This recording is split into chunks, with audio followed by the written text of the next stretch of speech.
There is an old woman here called Helen ZIlle with Botox. She's refusing to age. She's injecting herself every morning. Helen ZIlle hates the people of Western Cape. Helen ZIlle does everything in her power to isolate Africans and coloreds in the Western Cape and promote white supremacy. The DA in Western Cape hates Kailicha, hates Langa, because that's where our people are found. The DA has demonstrated that it has got no capacity to lead because it says we can't go and collect rubbish bins because the gangsters are attacking us. How can a government be scared of gangsters? All three arms of the state are compromised. Now, as if that is not enough, they appoint a public protector who, since she was appointed, there is no single case that you can say as the public was so proud of this investigation of the current public protector. She is not a public protector. She is presidential protector. She is Ramaphosa protector. As if that is not enough, now you have the leader, the head of NPA, the NDPP, Batoyi, taking cases from independent prosecutors to defend the politicians. We cannot go into this campaign without exposing how rotten this government is. This government is rotten to the core, and you are the only ones who can stop the rot on the 29th of May.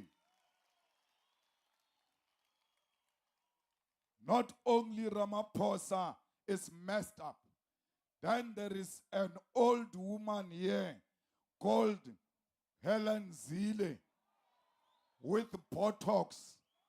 She's refusing to age. She's injecting herself every morning.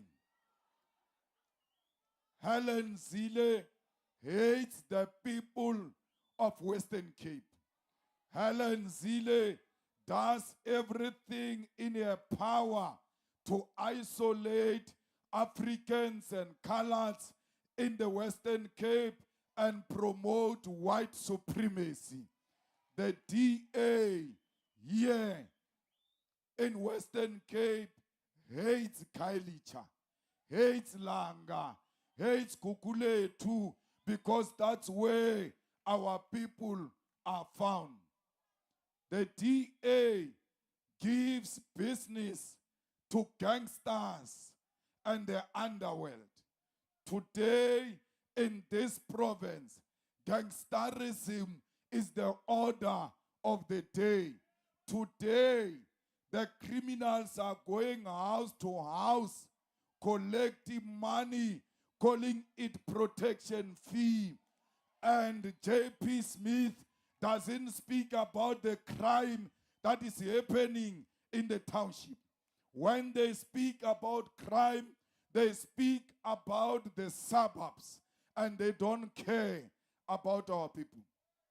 The DA has demonstrated that it has got no capacity to lead because it says we can't go and collect rubbish bins because the gangsters are attacking us. How can a government be scared of gangsters? It is because that gangsterism is happening in the townships. Fighters, you cannot be complainants.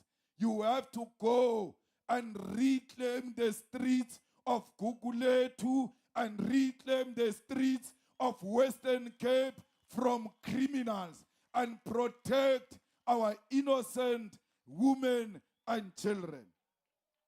Yeah, in Guguletu, they killed Pito of Sochila because he refused to pay a protection fee. When he refused to pay a protection fee, they killed him.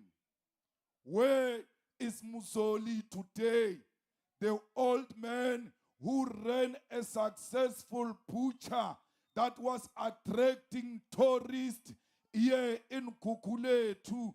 Apart from being sick, Mzoli was a victim of gangsterism that demanded money for protection. We cannot allow this province to be run by Portsmouth Prison. This province is being run from Portsmouth Prison by gangsters. By 26, by 27, which steals money and give the DA politicians who come and campaign with dirty money. The corruption of Western Cape has got a white face, and we must not be scared to call it out, because corruption is done by white people in Western Cape. We don't speak about the corrupt in the Western Cape who are in cahoots with criminals in Portsmouth Prison to put our people in perpetual trauma. We need to stop the gangsterism from Portsmouth Prison. Comrades, here in Cooks and everywhere else, our people live on top of each other in the shacks without water, without flushing toilets. You will never be a human being if you don't have a flushing toilet. That is the only difference between you and animal. When you go to the toilet, you must not see what you left in the toilet. Only animals must see what they left in the toilet. That's why in the Western Cape, we must make sure our people get land and they are properly housed. Comrades, I'm very happy that you are brought by taxis. We need to support the taxi owners. We need to support the taxi drivers. When the EFF government comes in, we are going to subsidize the taxis the same way we are subsidizing the buses. Why are you subsidizing the taxis? Because you work very far from where you stay. We don't want transport to be expensive for you, the people of Kukuletu. We are going to give these taxis permits on time only if they are in good condition. Our taxi owners, our taxi drivers must not put our people in mobile coffins. They must put them in taxis that are roadworthy. And every taxi that is roadworthy must get its permit and must get its permit on time. We are not promoting anarchy. We are happy to be associated with taxis not only in the Western Cape, all over South Africa, the EFF and the taxi industry, we are one thing. Why? These are two things that are owned by black people without the interference of a white man. The taxi industry is owned by blacks. The EFF is owned by blacks. The two institutions in South Africa that are 100% black owned. That's why the struggle of taxis is our struggle. Comrades, they are extorting money from these taxi drivers because they want to steal more from our own poor brothers.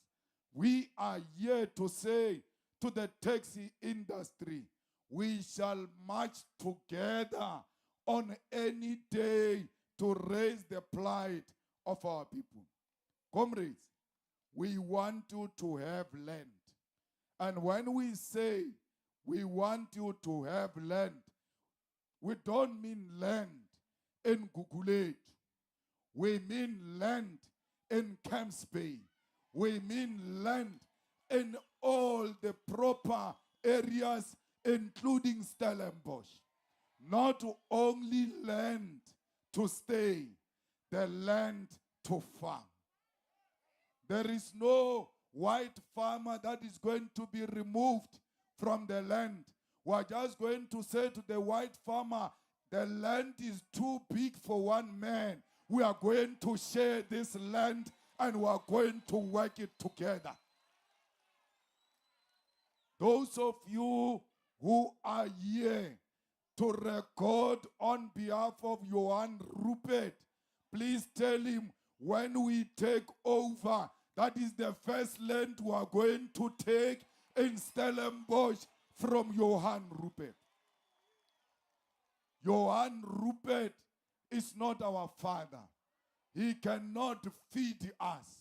We can feed ourselves. Give us the land so that we can show you that we are the most productive nation all over because we are the hard workers. I want you to farm grapes. I want you to produce wine, not for you to drink, to sell to the drinkers and make money out of that wine. I don't want you to drown in the wine. I want you to convert it into business. Comrades, we want you to be the owners of the land because that is the only thing that can restore your dignity. When you don't have a piece of land, you are like a child. That's why our mothers were called during apartheid as domestic workers. They were called girls. And our fathers were called boys because only boys and girls cannot own the land. So when you don't own the land, it reduces you into a child.